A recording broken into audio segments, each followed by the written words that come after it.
ఒకానొక పట్టణమున ఒక చిన్న ఉద్యోగి అమర్దీప్ కలడు. అతనికి నూతనముగా వివాహమయ్యెను. భార్య తేజస్విని కాపురమునకు రాగానే ఒక చిన్న చిక్కు సమస్య ఏర్పడెను. అర్ధాంగికి వంట చేయుట రాదు.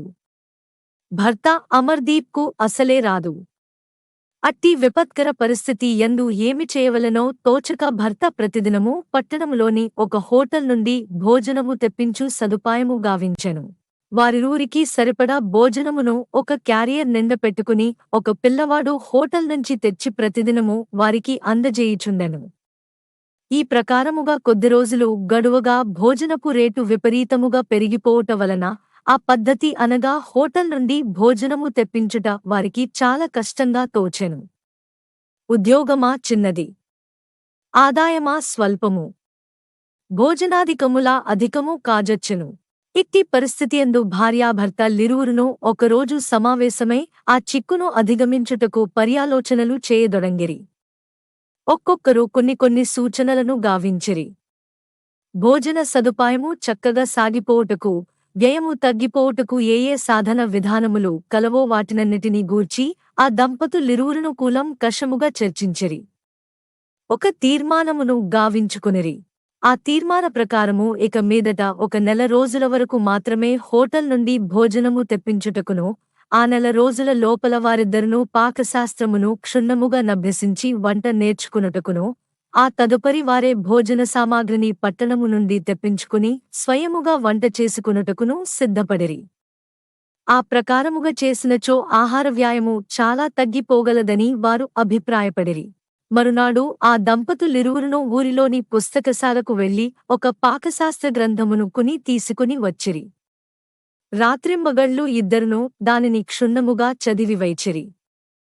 పుస్తకమంతయు పూర్తయిన పిదప ఒక సుముహూర్త మందు వంటపని ప్రారంభించిరి. ఆ దినమున భార్యాభర్త లిరువురునూ ఉదయము ముందుగనే నిదురలేచి స్నానాదికములను ముగించుకుని పాకశాస్త్ర గ్రంథమును ముందు పెట్టుకుని దానిలో చెప్పబడిన ప్రకారము తప్పకుండా చేయుటకు సంసిద్ధులైరి. పుస్తకములో పొయ్యి అలకవలెను అని ఉండుటచే వారిద్దరునూ ఒక తట్టనిండా పేడ తెచ్చి పొయ్యిని బాగుగా అలికిరి. తదుపరి గ్రంథమును చూడగా పొయ్యి మీద పాత్రను ఉంచవలెను అని దాని యందుండుటచే ఒక పాత్రను శుభ్రముగా తోమి పొయ్యిపై నుంచిరి. పిమ్మట 1.5 సేర్లు కొలిచి నీరు పోయవలెను అని గ్రంథము నందుండుట వలన వారు తమ వీధియందున్న ఒక వర్తకుని ఇంటిలో గల కొలత పాత్ర తెచ్చి ఒక బొట్టు తక్కువగాని ఎక్కువగాని లేక సరిసమానముగా 1.5 సేర్లు నీరు ఆ పాత్రలో పోసిరి. తరువాత 35 సేరు బియ్యం దానిలో పోయవలెను అని పుస్తకము నందు వ్రాయడిన యుండుట వలన వారిద్దరునూ అదే కొలతలో బియ్యమును తెచ్చి బాగుగా కడిగి ఆ పాత్రలో పోసిరి. అరగంట దాటినది, బియ్యము ఉడకలేదు. గంట దాటినది, ఒక్క గింజైనను ఉడకలేదు. ఆ దంపతులిరువురునూ ఆశ్చర్యచకితులగుచుండిరి. ఏ కారణము చేత బియ్యము ఉడకలేదు? పుస్తకములో చెప్పిన ప్రకారము పొల్లు పోకుండా చేసినామే అని వారిద్దరునూ తమలో తాము భావించుకునుచుండా ఇంతలో ప్రక్కయింటి స్నేహితుడొకడు అచటికి వచ్చి వారు చేయుచున్న దాని నంతను వీక్షించి ఏమండి, పొయ్యిలో కట్టెలు పెట్టి మంట చేయలేదేమి అని ప్రశ్నింప, ఆ విషయము పుస్తకమందు తెలుపబడి యుండలేదు అని వారు ఖచ్చితముగా సమాధానము చెప్పివైచిరి. వారి వాక్యములను విని స్నేహితుడు పకపక నవ్వి, పుస్తకమునందు తెలుపబడిన దానిని అనుభవజ్ఞుడైన వ్యక్తి యొద్ద నేర్చుకునుట ఉత్తమము.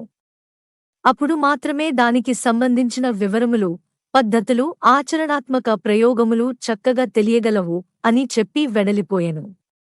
అతడు వెడలిన పిమ్మట అమర్దీప్, తేజస్విని పొయ్యిలో మంటపెట్టి అన్నమును తయారు చేసుకుని భుజించి సంతుష్టులైరి. నీతి, సామాన్య విద్యలకే గురువు అవసరమైనప్పుడు ఇక అతి సూక్ష్మమైన ఆధ్యాత్మ విద్యకు అవసరమని వేరుగా తెలుపనక్కరలేదు. గ్రంథములను చక్కగా చదివి వానిలోని విషయములను సద్గురువు ద్వారా బాగుగా నభ్యసించి అనుష్ఠాన పద్ధతులను వారివలన లెస్సగా తెలుసుకుని మానవుడు ఆధ్యాత్మ విద్య ఆచరణాత్మకమైన విద్యయే కాని వాచా విద్య కాదని ముముక్షువులు జ్ఞప్తియందుంచుకునవలెను.